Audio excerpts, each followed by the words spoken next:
जय हिंद, वंदे मातरम। स्वागत है आप सभी का फ्री एग्जाम जो यूट्यूब चैनल पर। दोस्तों, अगर आप बिहार सक्षमता परीक्षा 2.0 का एग्जाम देने वाले हैं तो आज हम ये जीके जीएस का शानदार प्रैक्टिस सेट लेकर के आए हैं, जिसमें हमने अति महत्वपूर्ण 40 प्रश्न शामिल किया है। प्रश्न वही है जो आपके एग्जाम में पूछे गए हैं, तो आपको सेशन में अंत तक बने रहना है और अंत में कमेंट करके अपना स्कोर जरूर बताना है। तो चलिए सेशन को प्रारंभ करते हैं और पहला शानदार प्रश्न देखते हैं। राइट आंसर आपको जरूर कमेंट करते रहना है।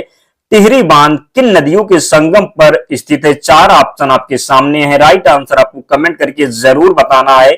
भागीरथी एवं भिलांगना नदी पर, अलकनंदा एवं मंदाकिनी, अलकनंदा एवं भागीरथी, इनमें से कोई नहीं। तो आपको राइट आंसर जरूर कमेंट करते रहना है। टिहरी बांध किन नदियों के संगम पर स्थित है? तो बात कर लें, टिहरी बांध किन नदियों के संगम पर स्थित है? तो भागीरथी एवं भिलंगना नदी पर। कहां पर? तो भागीरथी एवं भिलंगना नदी पर टिहरी बांध स्थित है। जरूर ध्यान रखिएगा।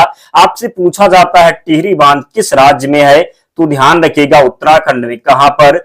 तो उत्तराखंड में। जरूर ध्यान रखिएगा। अगला प्रश्न है, भारतीय संविधान में कितनी अनुसूचियां हैं? आप सभी को पता होगा, आसान प्रश्न है।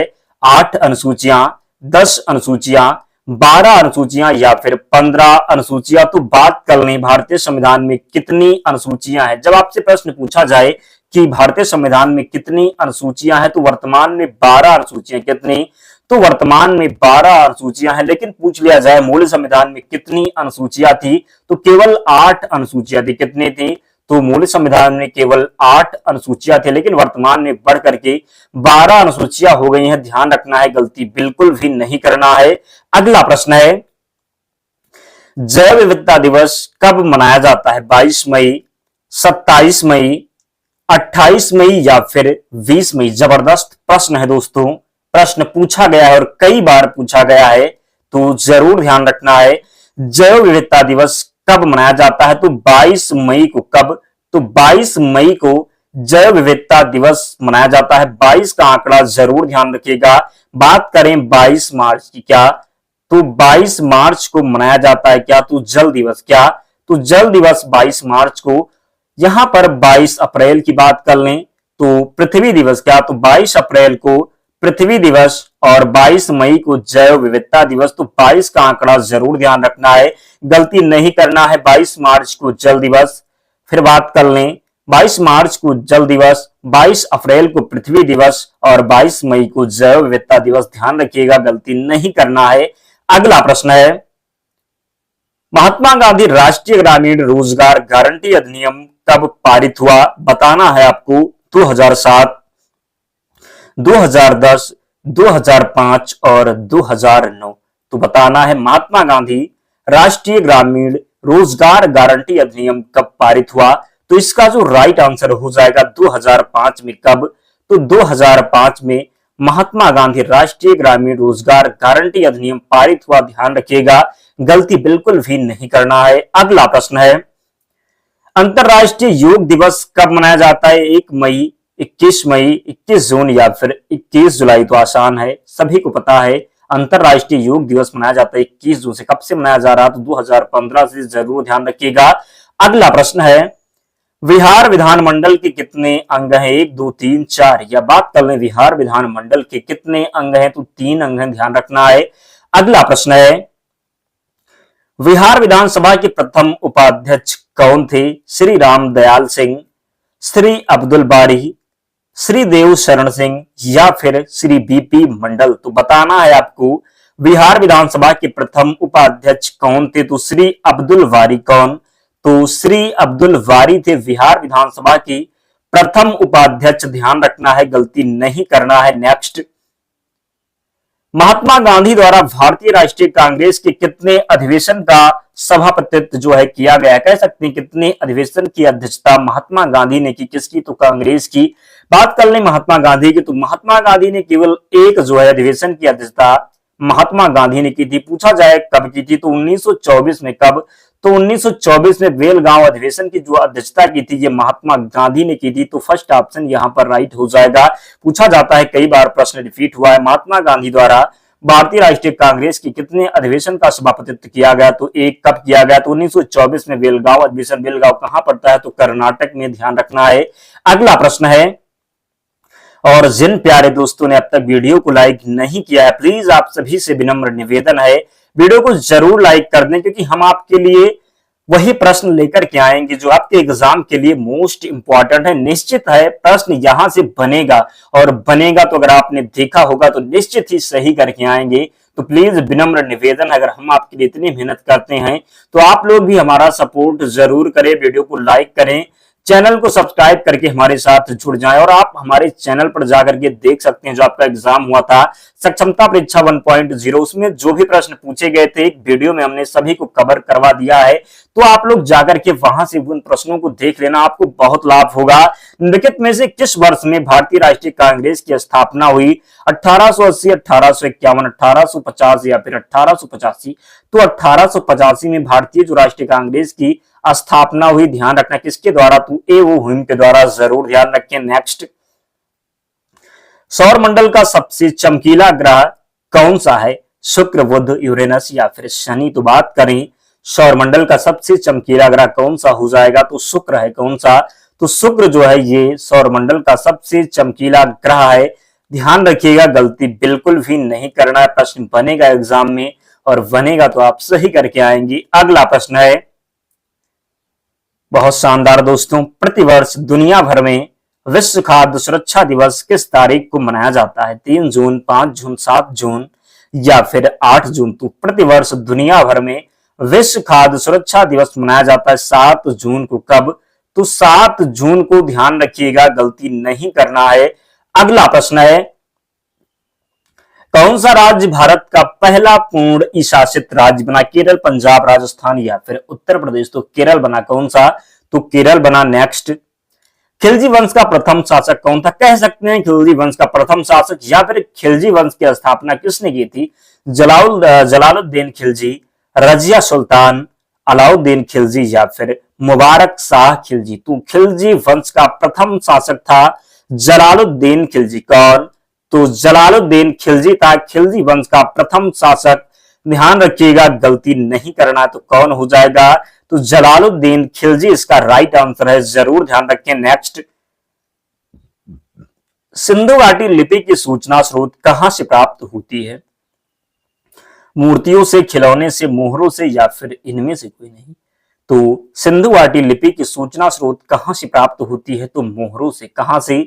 तो मोहरों से। ध्यान रखिएगा, गलती नहीं करना है। नेक्स्ट, राष्ट्रमंडल खेलों का प्रारंभ किस वर्ष हुआ? 1925, 1930, 1922, 1935? तो इसका जो राइट आंसर होगा, कई बार ये प्रश्न पूछा गया है तो रट लेना ताकि जब आगे पूछा जाए तो गलत ना हो। तो राष्ट्रमंडल खेल का प्रारंभ किस वर्ष हुआ? तो 1930 में। कब?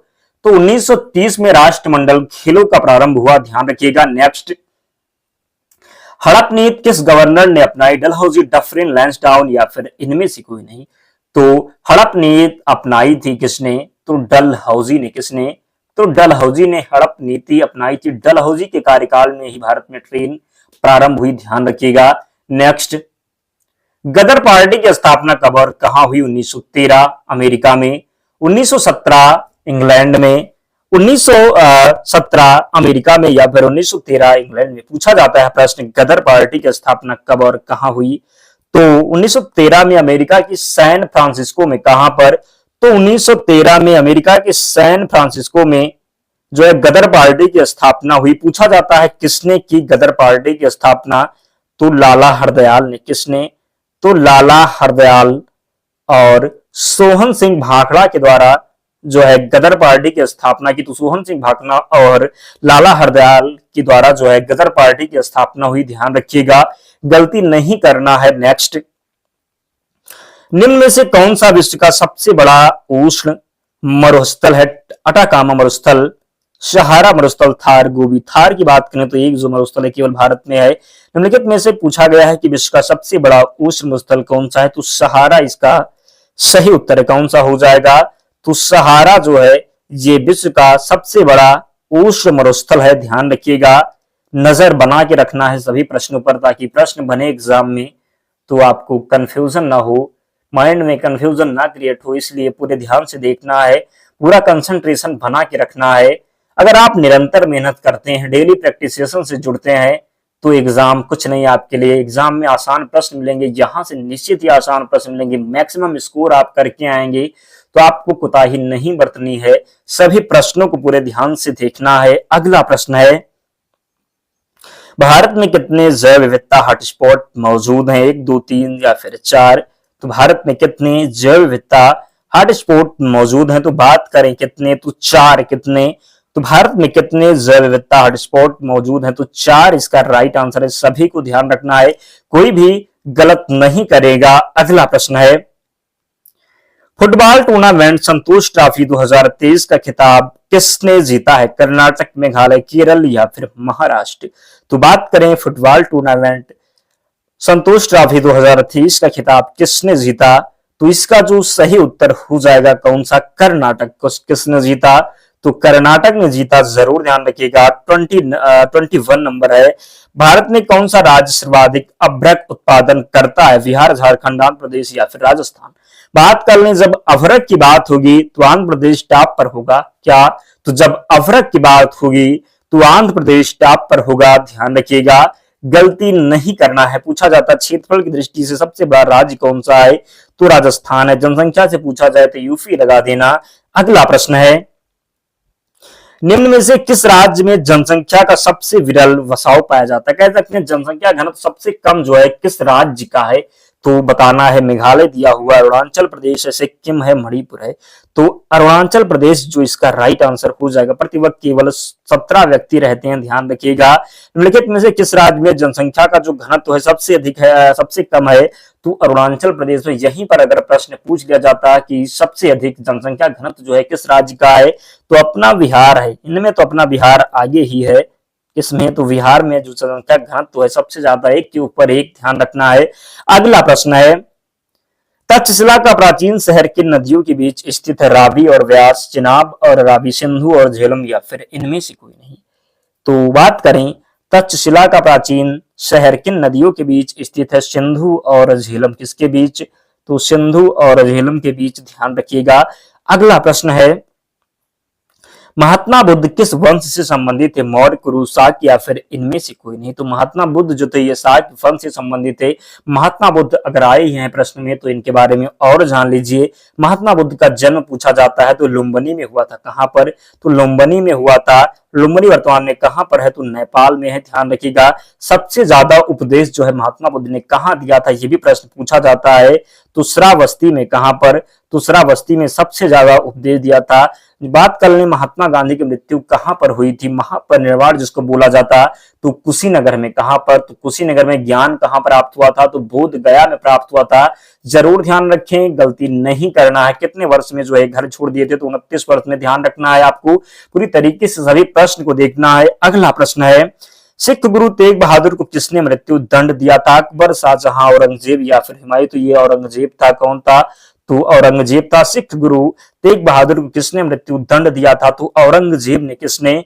तो औरंगजेब ने। जरूर ध्यान रखिएगा। अगला प्रश्न है, भारत के सर्वोच्च न्यायालय के 73वें स्थापना दिवस के मुख्य अतिथि किस देश के मुख्य न्यायाधीश हैं? बांग्लादेश, सिंगापुर, यूएसए या फिर इनमें से कोई नहीं। तो इसका राइट आंसर सिंगापुर है। कौन सा?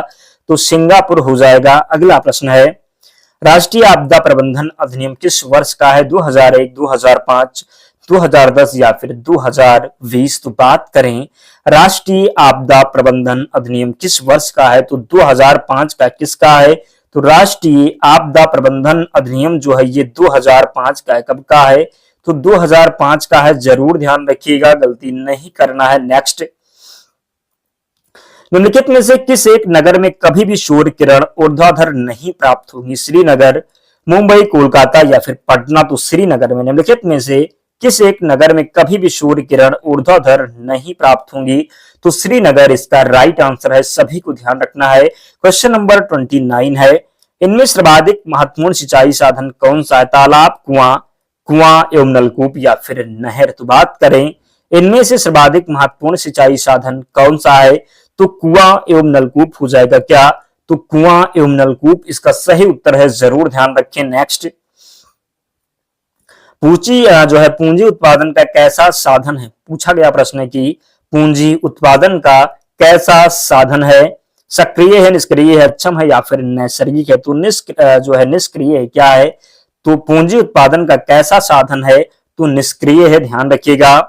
अंकोर वाट मंदिर किस देश में, कंबोडिया, लाओस, वियतनाम या फिर थाईलैंड। तो कंबोडिया में भगवान विष्णु का मंदिर है। अंकोर वाट मंदिर किस देश में है, तो कंबोडिया में है। नेक्स्ट, सिंधु सभ्यता का स्नानागार कहां से प्राप्त हुआ, मोहनजोदड़ो, हड़प्पा, लोथल या फिर इनमें से कोई नहीं। तो सिंधु सभ्यता का स्नानागार कहां से प्राप्त हुआ, तो मोहनजोदड़ो से। कहां से, तो सिंधु सभ्यता का स्नानागार प्राप्त हुआ कहां से, मोहनजोदड़ो से, ध्यान रखना है, गलती नहीं करना है। नेक्स्ट, क्षोभ मंडल की सघनता कब बढ़ जाती है, पूछा गया प्रश्न है कि क्षोभ मंडल की सघनता कब बढ़ जाती है, ग्रीष्म ऋतु में, शीत ऋतु में, वसंत ऋतु में या फिर इनमें से कोई नहीं। तो क्षोभ मंडल की सघनता कब बढ़ जाती है, तो शीत ऋतु में। कब, तो शीत ऋतु में, ध्यान रखिएगा, कब बढ़ जाती है, तो शीत ऋतु में। अगला प्रश्न है, भारत में सेकेंड लास्ट है दोस्तों, तो भारत में प्रथम औद्योगिक नीति कब घोषित की गई है। तो जिसने भी अब तक वीडियो को लाइक नहीं किया, प्लीज आप सभी से विनम्र निवेदन है, वीडियो को जरूर लाइक कर दें, चैनल को सब्सक्राइब कर लें और कमेंट करके जरूर बताएं आपको क्लास कैसी लगी।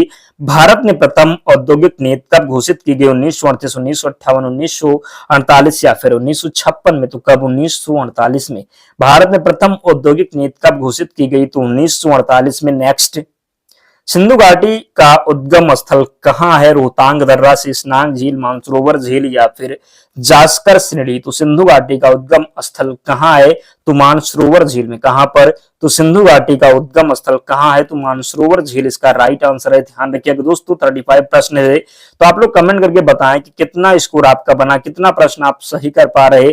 डेली आप लोग प्रैक्टिस सेशन से जुड़े, आपको बहुत फायदा होने वाला है। पीडीएफ के लिए टेलीग्राम चैनल से जुड़ जाएं, लिंक डिस्क्रिप्शन बॉक्स में, या आप टेलीग्राम पर जाएं और वहां पर आप लोग सर्च करें फ्री एग्जाम जोन, आपको चैनल मिल जाएगा, वहां पर आपको सारी पीडीएफ मिल जाएगी। तो मिलते हैं नेक्स्ट वीडियो में, तब तक पढ़ते रहिए, ध्यान रखिए अपना, स्वस्थ और सुरक्षित रहिए। जय हिंद।